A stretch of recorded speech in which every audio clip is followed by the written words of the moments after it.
Cabe mais azeite nessa botija aí? Cabe mais azeite nessa botija?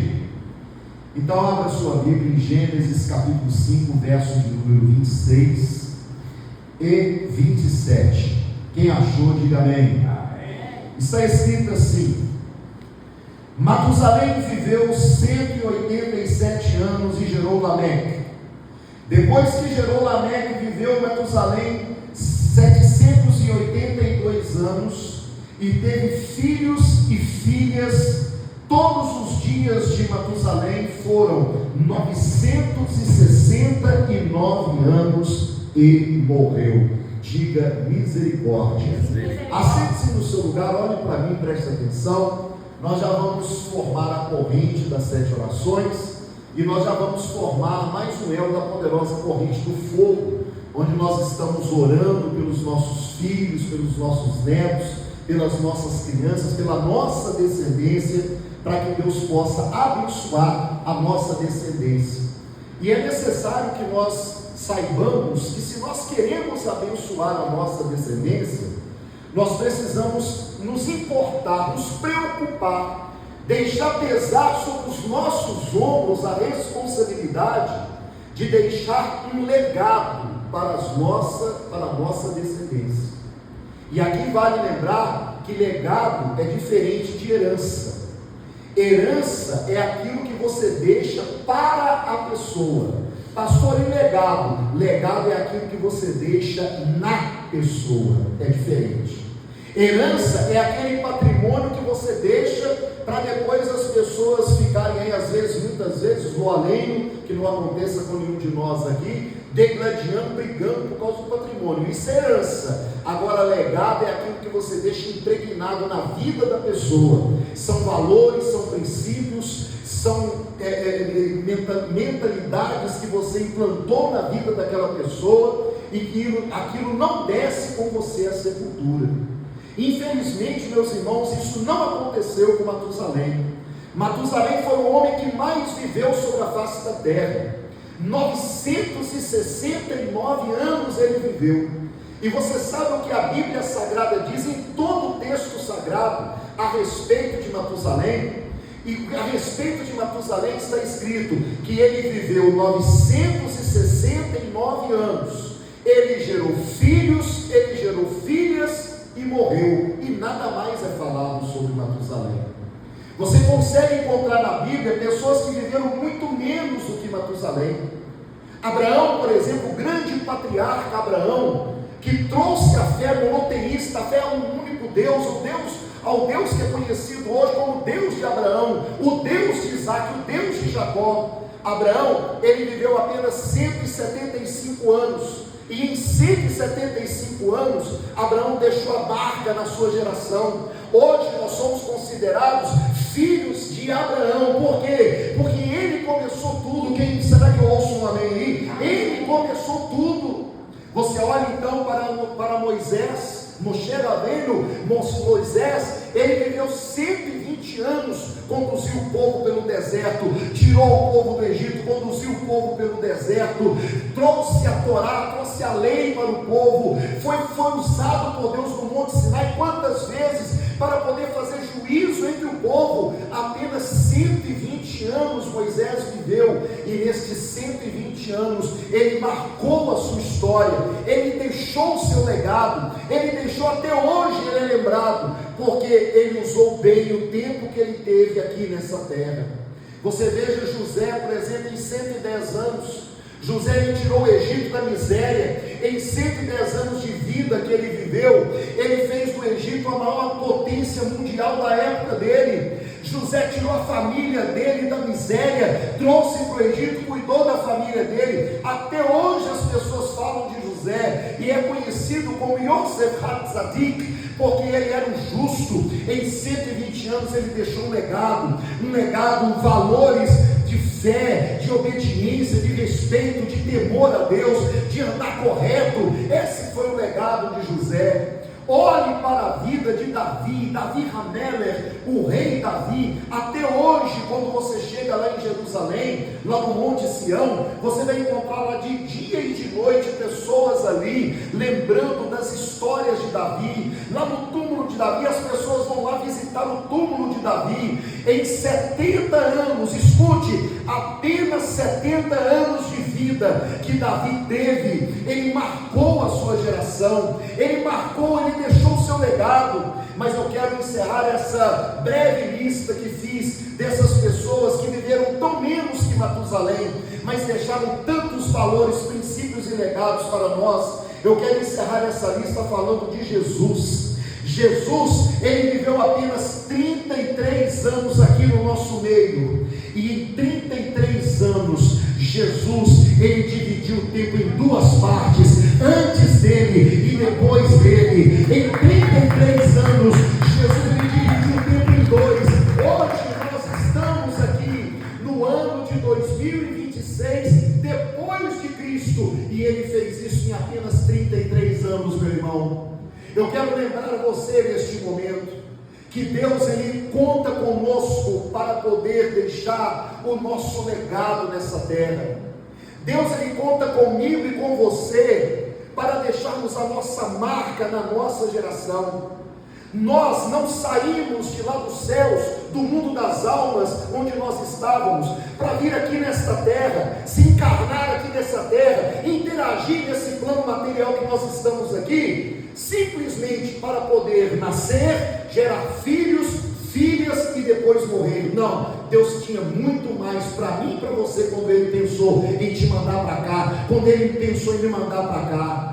Nós precisamos entender que há um propósito de Deus nas nossas vidas, e nós não viemos para cá simplesmente como Matusalém para gerar filhos, gerar filhas. Isso é muito bonito, muito bom, muito bonito, gerar filhos e filhas, mas depois morrer. Não, nós temos que deixar um legado para a geração que virá depois.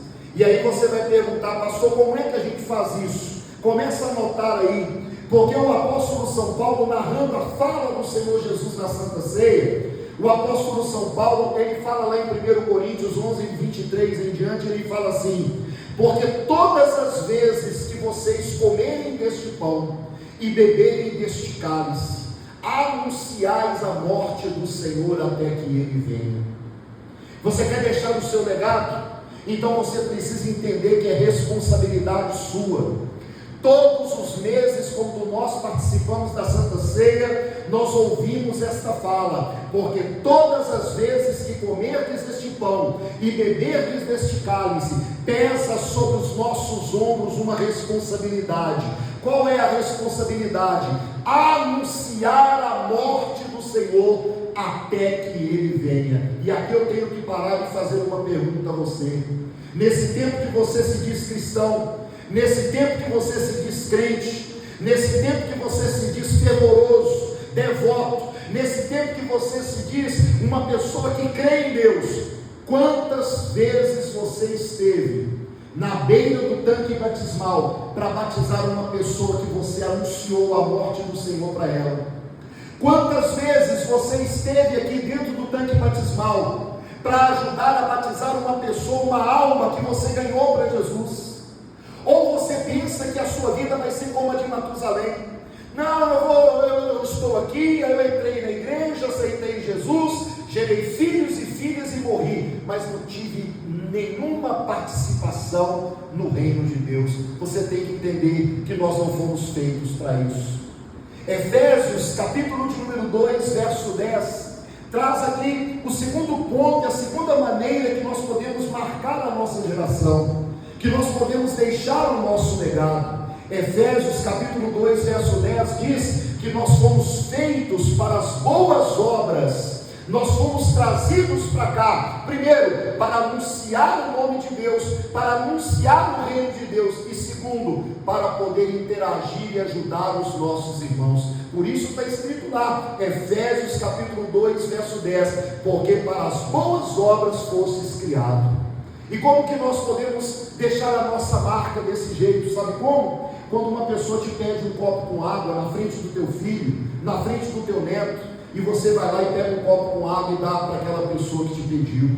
Quando uma pessoa te pede um alimento, e você na frente do seu filho, na frente do seu neto, você mostra para ele que é um papel do cristão, é uma precípua do cristão, ele se lembrar e se preocupar com o seu semelhante.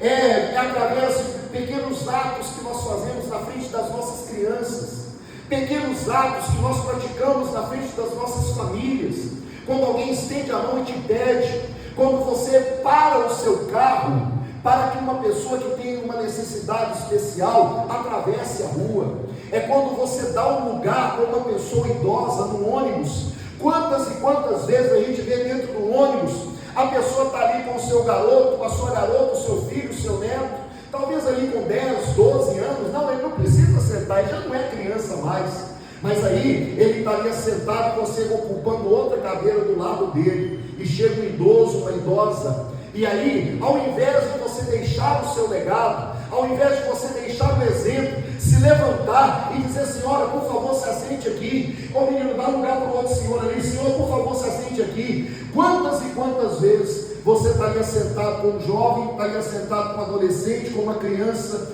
e ao invés de você deixar a sua marca, o seu legado, você coloca o fone de ouvido no seu ouvido, pluga o celular nele, joga a cabeça para cima, finge que está dormindo para não dar o lugar no ônibus para o idoso, para a idosa. E aí, sabe o que vai acontecer com muita gente que faz coisas assim? Com as gerações que virão depois, elas falarão de você o seguinte: falarão de você como falaram de Matusalém. Ele viveu 969 anos, ele gerou filhos, ele gerou filhas e morreu, não deixou nada, não deixou nenhum valor, nenhum princípio, não deixou nenhum ensinamento. Não, nós não viemos aqui para isso. Nós podemos deixar o nosso valor, o nosso ensinamento, o nosso legado, quando nós mostramos que nós sabemos administrar aquilo que Deus colocou nas nossas mãos, quando nós mostramos que nós sabemos dar um fim proveitoso àquilo que Deus colocou nas nossas mãos. Jó, ele falou assim: olha, nu eu saí do ventre da minha mãe, e nu eu hei de voltar. Paulo, escrevendo a Timóteo, ele fala: Timóteo, é certo que para este mundo nós não trouxemos nada, e certo também é que dele nada levaremos. Tudo que nós temos aqui, irmãos, é emprestado, não pertence a nós, pertence a Deus. Mas as pessoas, elas só se preocupam muitas vezes em usar aquilo que receberam de Deus para o seu conforto, para o seu bel prazer.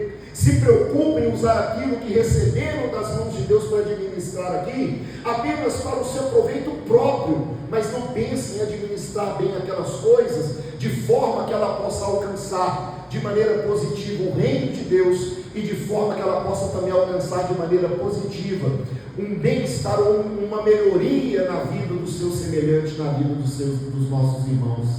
Será que nós, de fato, irmãos, viemos aqui para esta terra? Será que nós saímos de um mundo tão glorioso que nós desejamos voltar até hoje para lá? Nós estamos aqui pedindo a Deus salvação para nós podermos voltar para lá de onde nós saímos, da presença de Deus. Mas será que nós saímos desse mundo tão glorioso para poder estar aqui nessa terra simplesmente para gerar filhos e filhas e morrer? Eu tenho certeza que não. Deus, ele tem um propósito na tua vida. Há algo no reino de Deus que precisa ser feito, e Ele quer fazer através de você. Existem pessoas que precisam ser alcançadas, existem pessoas que precisam ser ajudadas, existem pessoas que precisam ter este contato através de você com Deus, e isso só vai acontecer quando você entender que há um legado que eu e você precisamos deixar aqui nessa terra.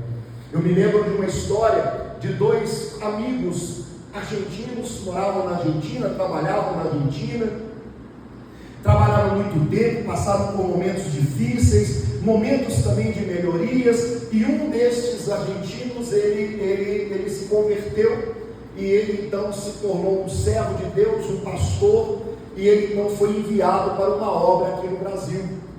O outro colega, depois de muitos anos também, se tornou um grande empresário lá na Argentina, e esse pastor, que agora era pastor aqui no Brasil, ele então estava liderando, ele presidia uma creche, e essa creche estava precisando de ajuda.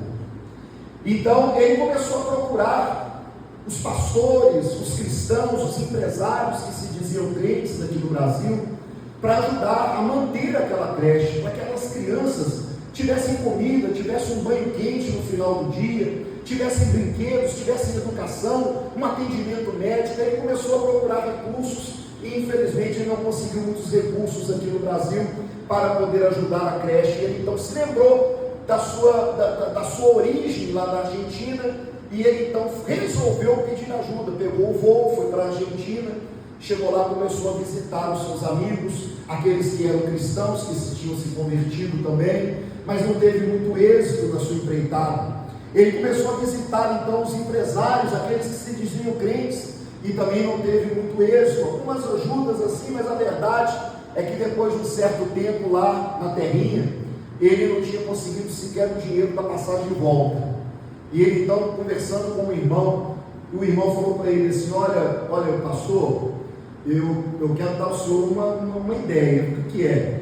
O senhor lembra aquele grande amigo do senhor? Nossa, eu não lembro dele mais. O senhor sabe que ele é empresário, né? Sei. Ele é empresário no ramo de tecido, ele faz casacos, é isso mesmo, ele faz os casacos aqui da Argentina, ele que fabrica. Bom, o senhor sabe que ele tem muito dinheiro. Eu fiquei sabendo. Só que tem um problema, pastor. Qual que é? É que aquele amigo do senhor, depois que ele enricou, ele dá tchau assim. Manda beijinho assim. Não abre a mão nem para dar tchau, nem para dar beijinho. Ele não come banana para não jogar a casca fora. O senhor acredita, pastor? Então, para o senhor tirar alguma coisa dele, vai ser difícil. Aí o pastor pegou e falou assim: então, mas eu vou lá, Senhor, Deus vai me ajudar. Aí ele foi lá visitar o amigo rico.